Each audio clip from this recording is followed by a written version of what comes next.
Assalamualaikum warahmatullahi wabarakatuh. Selamat pagi Bu Mary. Saya Bilqis Sufaira, nomor absen 8.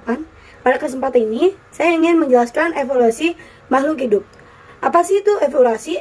Dalam biologi, berarti proses peristiwa sifat organisme yang perubahan dari generasi ke generasi dalam kurun waktu jutaan tahun. Teori evolusi mempelajari bagaimana spesies baru dapat muncul dari berbagai spesies tumbuhan dan hewan dalam jangka waktu tertentu. Teori evolusi yang pertama itu ada Lamarck.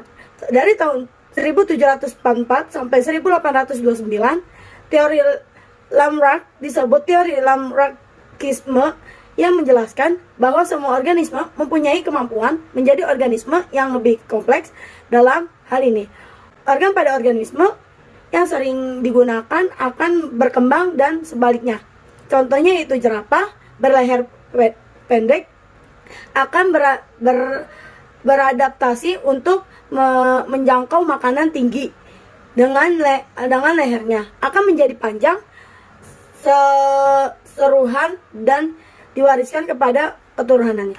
Yang kedua itu ada Charles Darwin.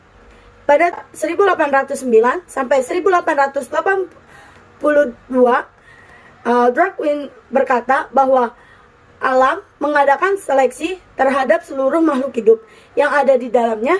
Makhluk hidup yang mampu beradaptasi akan lestan, sedangkan yang tidak mampu beradaptasi akan punah. Dua teori pokok Darwin. Yang pertama itu ada spesies hidup, sekarang berasal dari spesies yang ada di hidup dahulu. Yang kedua yaitu ada evolusi terjadi melalui seleksi alam. Yang ketiga itu ada Wersman. Beliau mengatakan bahwa evolusi terjadi melalui seleksi alam terhadap faktor-faktor yang bersifat genetis. Wersman melakukan percobaan dengan menggunakan mencit atau tikus. Beliau memotong ekor tikus jantan dan betina, kemudian mengawinkan keduanya. Ternyata anak yang dilahirkan adalah mencit dengan ekor yang utuh. Dari eksperimen tersebut, beliau mengambil kesimpulan bahwa perubahan sel-sel tubuh akibat pengaruh lingkungan tidak diturunkan kepada keturunannya. Jenis evolusi berdasarkan dapat tidaknya organisme yang mengalami evolusi bertahannya diri. Yang pertama itu ada evolusi progresif, evolusi yang menghasilkan spesies yang dapat bertahan hidup. Yang kedua itu ada evolusi agresif, evolusi yang menghasilkan spesies yang kemungkinan akan punah. Berdasarkan hasil evolusi, yang pertama itu ada evolusi divergen, evolusi spesies dari nenek moyang yang sama. Yang kedua itu ada konvergen, evolusi spesies yang melibatkan yang jauh namun sifatnya sama karena adaptasi. Selanjutnya itu ada berdasarkan skala perubahan. Yang pertama itu ada evolusi mikro, evolusi yang menyebabkan perubahan pada frekuensi oleh gen dan genotip. Yang kedua itu ada makro, evolusi yang menyebabkan perubahan yang tingkatnya spesial. Selanjutnya itu ada mekanisme evolusi, seleksi alam, individu yang dapat beradaptasi dengan baik pada lingkungan akan diwariskan sifat unggul kepada organ generasi berikutnya. Sementara individu yang tidak dapat diadaptasi akan punah. Mutasi gen. Apa sih itu mutasi gen?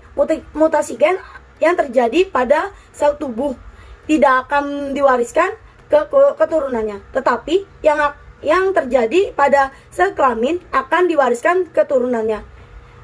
Bukti evolusi. Yang pertama itu ada fosil.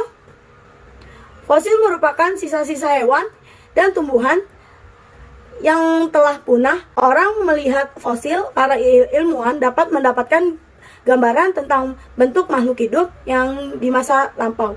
Yang kedua itu ada homologi. Homologi adalah organ tubuh yang memiliki fungsi berbeda namun siklusnya sama. Semakin banyak persamaan struktur akan di antara dua makhluk hidup, maka semakin kuat keturunannya. Yang ketiga itu analogi. Apa sih itu analogi? Analogi adalah organ tubuh yang memiliki fungsi sama tetapi strukturnya berbeda.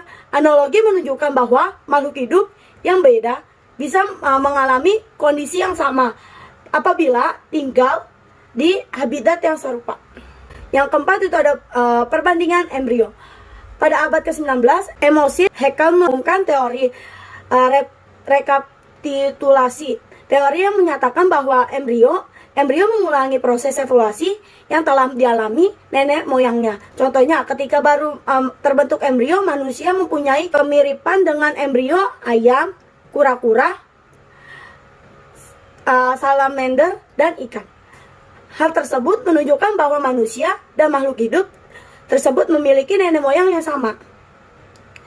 Selanjutnya itu ada teori asal-usul kehidupan. Yang pertama itu ada teori abiogenesis. Teori ini pertama kali ditemukan oleh Aristoteles.